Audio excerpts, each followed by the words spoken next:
জয় গৌর, জয় নিতাই। আজ 27শে আগস্ট 2024 ও 10ই ভাদ্র 1431 মঙ্গলবার, শ্রীকৃষ্ণ জন্মাষ্টমী ব্রত। এই শ্রীকৃষ্ণের জন্মাষ্টমীর ব্রতের দিনে আমি শ্রী চৈতন্য চরিতামৃত পাঠ করছি। আজ আমি পাঠ করছি শ্রী চৈতন্য চরিতামৃতের আদি লীলা সপ্তম অধ্যায় পঞ্চতত্ত্বাখ্যান নিরূপণের শ্লোক 129 থেকে 139। হরে কৃষ্ণ হরে কৃষ্ণ কৃষ্ণ কৃষ্ণ হরে হরে, হরে রাম হরে রাম, রাম রাম হরে হরে। শ্লোক 129। সর্বাশ্রয় ঈশ্বরের প্রণব উদ্দেশ্য। তত্ত্বমসি বাক্য হয় বেদেরও এক দেশ।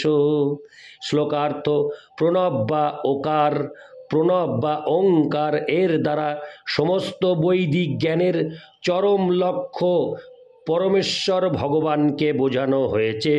কিন্তু তত্ত্বমসি বাক্যে বেদের আংশিক অর্থ প্রকাশিত হয়েছে। তাৎপর্য: তত্ত্বমসি মানে হচ্ছে তুমি সেই চিৎ স্বরূপ। ইতি শ্লোক 129। শ্লোক 130। প্রণব মহাবাক্য তাহা করি আচ্ছাদন, আচ্ছাদন মহাবাক্যে করি তত্ত্বমসির স্থাপন। শ্লোকার্থ: প্রণব ওঙ্কার হচ্ছে বেদের মহাবাক্য, মহামন্ত্র। সেই মহাবাক্যকে আচ্ছাদন করে শঙ্করাচার্যের অনুগামীরা কোনো রকম যুক্তি প্রমাণ ছাড়াই তত্ত্বমসিকে মহাবাক্য রূপে স্থাপন করে। তাৎপর্য: মায়াবাদীরা তত্ত্বমসি সোহম আদি শ্রুতি মন্ত্রের উপর জোর দেয়, কিন্তু প্রকৃত মহামন্ত্র প্রণব ওঙ্কারের উল্লেখ করে না। তাই যেহেতু তারা বৈদিক জ্ঞানের কদর্থ করে, সেহেতু তারা হচ্ছে ভগবানের শ্রীপাদ পদ্মে সবচাইতে বড় অপরাধী। শ্রী চৈতন্য মহাপ্রভু স্পষ্টভাবে বলেছেন, মায়াবাদী কৃষ্ণে অপরাধী। মায়াবাদীরা হচ্ছে শ্রীকৃষ্ণের চরণে সবচাইতে বড় অপরাধী। শ্রীকৃষ্ণ ঘোষণা করেছেন, তান্হং দ্বিশত ক্রূরানো সংসারেষু নরাধমান ক্ষিপামোজস্রম শুভা না সুরিষেব যোনিষু। যারা বিদ্বেষী, ক্রূর ও নরাধম, তাদের আমি এই সংসারে বারবার আসুরি যোনিতে নিক্ষেপ করি। ভগবদ্গীতা 16:19। মায়াবাদীরা কৃষ্ণ বিদ্বেষী, তাই মৃত্যুর পরে তারা অসুর যোনি লাভ করবে। ভগবদ্গীতায় 9:34 শ্রীকৃষ্ণ যখন বলছেন, মন্মনা ভব মদভক্ত মদযাজিমাং নমস্কুরু, তোমার মন দিয়ে সর্বক্ষণ আমার কথা চিন্তা করো, আমার ভক্ত হও, আমাকে নমস্কার করো এবং আমার পূজা করো। তখন একজন আসুরিক পণ্ডিত কৃষ্ণের এই উক্তি বিশ্লেষণ করে বলেছে যে, কৃষ্ণের কথা চিন্তা করতে হবে না বা কৃষ্ণের শরণাগত হতে হবে না, সকলের মধ্যে যে অব্যক্ত বস্তু রয়েছে তার কথা চিন্তা করতে হবে। এই পণ্ডিতটি এই জীবনে নানা রকম দুঃখ কষ্ট ভোগ করছে এবং এই জীবনে যদি তার দুঃখ কষ্টের মেয়াদ না শেষ হয়, তাহলে তাকে আবার পরবর্তী জীবনে দুঃখ কষ্ট ভোগ করতে হবে। আমাদের সব সময় সচেতন থাকতে হবে যাতে আমরা ভগবৎ বিদ্বেষী না হয়ে পড়ি। তাই পরবর্তী শ্লোকে শ্রী চৈতন্য মহাপ্রভু স্পষ্টভাবে বেদের উদ্দেশ্য বর্ণনা করেছেন। ইতি শ্লোক 130। শ্লোক 131। সর্ববেদ সূত্রে করে কৃষ্ণের অভিধান, মুখ্য বৃত্তি ছাড়ি কইল লক্ষণা ব্যাখ্যান। শ্লোকার্থ: শ্লোক 31-এর শ্লোকার্থ, সমস্ত বৈদিক শাস্ত্রে ও সূত্রে শ্রীকৃষ্ণই হচ্ছেন বেদ্য, কিন্তু শঙ্করাচার্যের অনুগামীরা বিকৃতভাবে বেদের অর্থ বিশ্লেষণ করে মুখ্য অর্থ আচ্ছাদিত করেছেন। তাৎপর্য এখানে বলা হয়েছে, বেদে রামায়ণে চৈব পুরাণে ভারতে তথা আদাবন্তে চ মধ্যে চ হরি সর্বত্র গীয়তে। রামায়ণ, পুরাণ ও মহাভারত আদি বৈদিকী শাস্ত্রে আদিতে, মধ্যে ও অন্তে সর্বত্রই পরমেশ্বর ভগবান শ্রীহরির মহিমায় কীর্তিত হয়েছে। ইতি শ্লোক 131। শ্লোক 132। শত প্রমাণ বেদ প্রমাণ শিরোমণি, লক্ষ্য না করিলে শত প্রমাণতাহানি। শ্লোকার্থ, শত প্রমাণ বেদ হচ্ছে সমস্ত প্রমাণের শিরোমণি, কিন্তু সেই শাস্ত্রের যদি মন গড়া অর্থ বিশ্লেষণ করা হয় তাহলে তার শত প্রমাণতা নষ্ট হয়।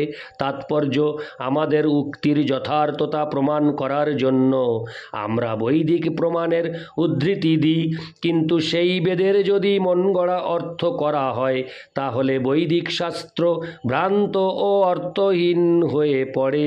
পক্ষান্তরে বলা যায়, বৈদিক উক্তির মনগড়া অর্থ করলে বৈদিক প্রমাণের গুরুত্ব নষ্ট হয়ে যায়। কেউ যখন বৈদিক শাস্ত্র থেকে উদ্ধৃতি দেয় তখন তা প্রামাণিক বলে স্বীকার করা হয়। সেই প্রামাণিকতা কিভাবে নিজের আয়ত্তাধীনে আনা যায়? ইতি শ্লোক 132। শ্লোক 133। এই মত প্রতি সূত্রে সহজার্থ ছাড়িয়া গৌণার্থ ব্যাখ্যা করে কল্পনা করিয়া। শ্লোকার্থ, এভাবেই মায়াবাদীরা বৈদিক সূত্রের সহজ অর্থ বর্জন করে তাদের দর্শন প্রতিষ্ঠা করার জন্য কল্পনাপ্রসূত গৌণ অর্থ ব্যাখ্যা করেছে। তাৎপর্য, দুর্ভাগ্যবশত শঙ্করাচার্যের মায়াবাদীদের দ্বারা প্রায় সমগ্র পৃথিবী আচ্ছন্ন হয়ে আছে। তাই বৈদিক শাস্ত্রের সহজ সরল ও স্বাভাবিক অর্থ প্রচার করার প্রবল প্রয়োজনীয়তা দেখা দিয়েছে। এই কারণেই আমরা ভগবদ্গীতা যথাযথ রচনা করে সেই কাজ শুরু করেছি এবং সমস্ত বৈদিক শাস্ত্রের যথার্থ অর্থ প্রচার করার পরিকল্পনা করেছি। ইতি শ্লোক 133। শ্লোক 134। এই মতে প্রতি সূত্রে করেন দূষণ, শুনি চমৎকার হইল সন্ন্যাসীরগণ। শ্লোকার্থ, শ্রী চৈতন্য মহাপ্রভু যখন এভাবেই শঙ্করাচার্যের বেদান্ত সূত্রের ভাষ্যের ভুলগুলি দেখিয়ে দিলেন তখন সমস্ত সন্ন্যাসীরা চমৎকৃত হলেন। ইতি শ্লোক 134। শ্লোক 135। সকল সন্ন্যাসী কহে, শুনহ শ্রীপাদ, তুমি যে খণ্ডিলে অর্থ এ নহে বিবাদ। শ্লোকার্থ, সমস্ত মায়াবাদী সন্ন্যাসীরা বললেন, শ্রীপাদ, আপনি যে এভাবেই সমস্ত অর্থ খণ্ডন করলেন তা বিবাদ নয়, কেননা আপনি সূত্রগুলির প্রকৃত অর্থ বিশ্লেষণ করেছেন। ইতি শ্লোক 135। শ্লোক 136। আচার্য কল্পিত অর্থ ইহা সবে জানি, সম্প্রদায় অনুরোধে তবু তাহা মানি। শ্লোকার্থ, আমরা জানি যে এই সমস্ত বাক্য বিন্যাস হচ্ছে শঙ্করাচার্যের কল্পিত অর্থ, কিন্তু যদিও তা আমাদের সন্তুষ্টি বিধান করে না, তবুও সম্প্রদায়ের অনুরোধে তা আমরা মানি। ইতি শ্লোক 136। শ্লোক 137। মুখ্যার্থ ব্যাখ্যা করো দেখি তোমার বল, মুখ্যার্থে লাগালো প্রভু সূত্র সকল।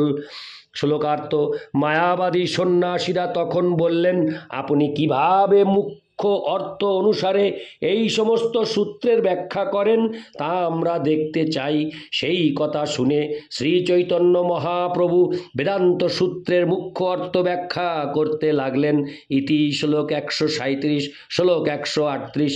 বৃহদস্তু ব্রহ্ম কহিষি ভগবান ষড়বিধৈশ্বর্যপূর্ণ পরতত্ত্বধাম।